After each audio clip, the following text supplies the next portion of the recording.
Et bonjour à tous, on se retrouve aujourd'hui pour une vidéo spéciale. Aujourd'hui, on va se demander comment booker Cody Rhodes chez WWE.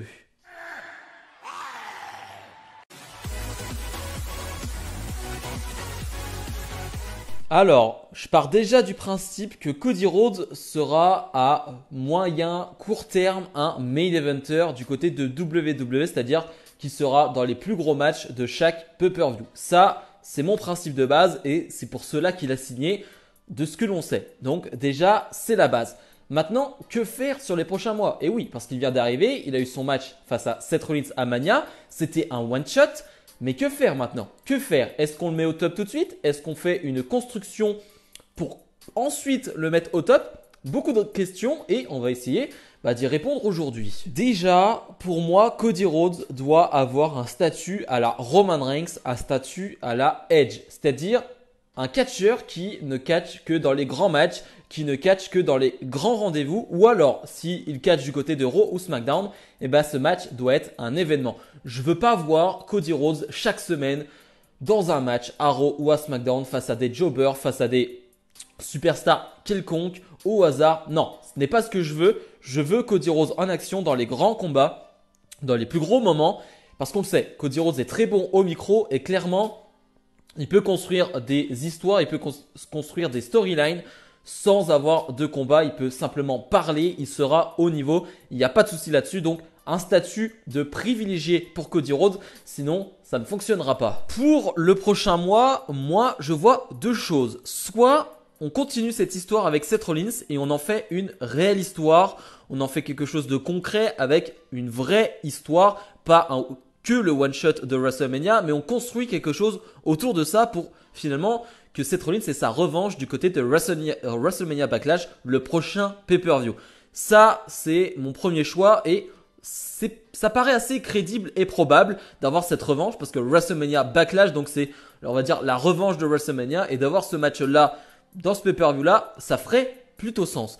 Mais aussi, moi je vois bien un deuxième scénario, c'est une histoire avec Kevin Owens. Kevin Owens qui sort d'un grand WrestleMania, qui est surtout l'un des plus gros heels de la WWE aujourd'hui. Quand tu affrontes Stone Cold Steve Austin dans le main event de WrestleMania, on peut te dire clairement que tu es l'un des plus gros heels aujourd'hui. Et donc, avoir Cody Rhodes qui clairement est un babyface, doit être l'un des plus gros babyface de la fédération, l'avoir en feud, avoir une histoire entre lui, Cody Rhodes et Kevin Owens, ça ferait beaucoup de bien à Cody Rhodes. Donc, je vois possiblement un Kevin Owens, Cody Rhodes à WrestleMania Backlash. Et ensuite, le prochain pay-per-view, c'est Hell in a Cell. Pourquoi pas une revanche entre les deux, mais dans un possiblement Hell in a Cell ou alors possiblement avec une stipulation. Voilà, qu'on fasse pas une revanche qui soit exactement la même qu'à WrestleMania Backlash, mais une revanche où il y ait vraiment du piment. On y rajoute quelque chose de plus personnel, quelque chose de peut-être plus violent. Cody Rhodes en a l'habitude aussi de ces matchs violents. Donc je me dis que ça pourrait être un fait marquant du retour de Cody Rhodes. Ça pourrait être, les premiers faits marquants de Cody Rhodes chez WWE en 2022. Et ensuite, la chose la plus importante pour moi, c'est le prochain pay-per-view. Le prochain pay-per-view après Hell in a Cell, c'est censé être Money in the Bank. Et je vois Cody Rhodes gagner le Money in the Bank dans un grand match de l'échelle. Je le vois arriver en tant que gros babyface qui remporte ce match, donc qui est acclamé de tous, et qui est apprécié de tous. Et c'est un énorme moment. Je pense que Cody Rhodes, en plus, qui a la mallette derrière, peut être quelque chose de bien pour la WWE parce que on le sait, quand tu as la mallette, c'est aussi une galère parce que tu dois gérer ce temps d'attente, tu dois être performant au micro pour te rendre crédible déjà si tu ne l'es pas et aussi pour faire passer le temps parce que si tu ne caches pas ta mallette tout de suite, il faut faire passer le temps et certains se sont loupés, et la WWE s'est loupée avec certains parce que les gars au micro n'assuraient pas, ils n'avaient surtout pas le public derrière eux, que ce soit en heel ou face, pour finalement fédérer et donc pouvoir rendre ce cash-in possible et donc réalisable. Mais moi, je vois pas Cody Rhodes garder cette mallette très longtemps. Pour moi, Cody Rhodes, le soir d'après, donc le Raw d'après possiblement ou le SmackDown d'après, je vois Cody Rhodes arriver sur le ring avec sa mallette et dire Roman Reigns, le prochain pay-per-view, c'est SummerSlam. Je te challenge pour un match à SummerSlam. Je cash-in ma mallette à SummerSlam. Je la cash-in pas en plein match. Je fais pas un vrai cash-in, mais je demande un match contre toi avec cette mallette, avec donc ce contrat qui est à l'intérieur à SummerSlam. Et fait intéressant, pour moi, Cody Rhodes le challengera pour un titre, pas les deux. Pour moi, ce sera un titre tout simplement. Roman Reigns n'acceptera pas finalement que les deux titres soient en jeu. Roman Reigns remettra simplement le titre WWE en jeu, donc le titre qui est censé être le titre d'Euro. Et pour moi, donc on aura Cody Rhodes, Roman Reigns dans le main event de SummerSlam 2022. Et donc on arrive à SummerSlam et pour moi, on aura un grand match, on aura un excellent combat avec un Cody Rhodes apprécié, applaudi, qui va jouer le babyface à merveille dans ce combat. Il va se faire ultra dominer par Roman Reigns qui est en totale domination. On a un Roman Reigns en God mode. On a un Roman Reigns qui semble imbattable. Et Cody Rhodes va faire l'impossible. Cody Rhodes va réaliser son rêve et Cody Rhodes va battre Roman Reigns. Cody Rhodes sera champion de la WWE après le main event de SummerSlam 2022.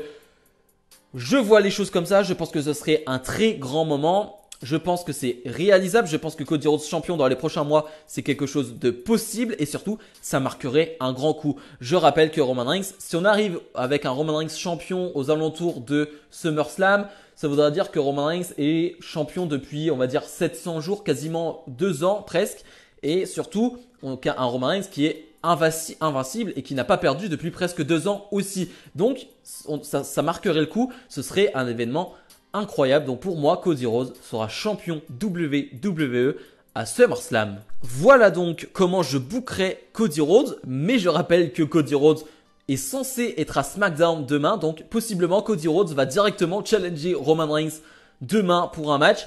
Et finalement, on aura Roman Reigns face à Cody Rhodes à WrestleMania Backlash. Et on n'aura rien de tout ça. Donc bien évidemment, c'est du fantasy booking. Bien évidemment, c'est ce que j'aimerais voir. En tout cas, c'est quelque chose qui, pour moi, ferait sens et serait beau à voir. Et serait vraiment, si c'est bien réalisé, vraiment très important pour la carrière de Cody Rhodes, si c'est bien fait. J'attends bien évidemment en commentaire de la vidéo vos fantasy booking. Comment vous bookeriez Cody Rhodes chez WWE en 2022? Est-ce que vous le voyez vraiment en main eventer? Est-ce que vous le voyez dans la mid-card? Est-ce que vous le voyez battre Roman Reigns? Et quand surtout? Bref, j'attends bien évidemment vos bookings en commentaire de la vidéo. Bref, comme d'habitude, n'hésitez pas à mettre le petit pouce bleu, à vous abonner. Nous on se retrouve dès demain pour ma review de SmackDown. Salut, salut!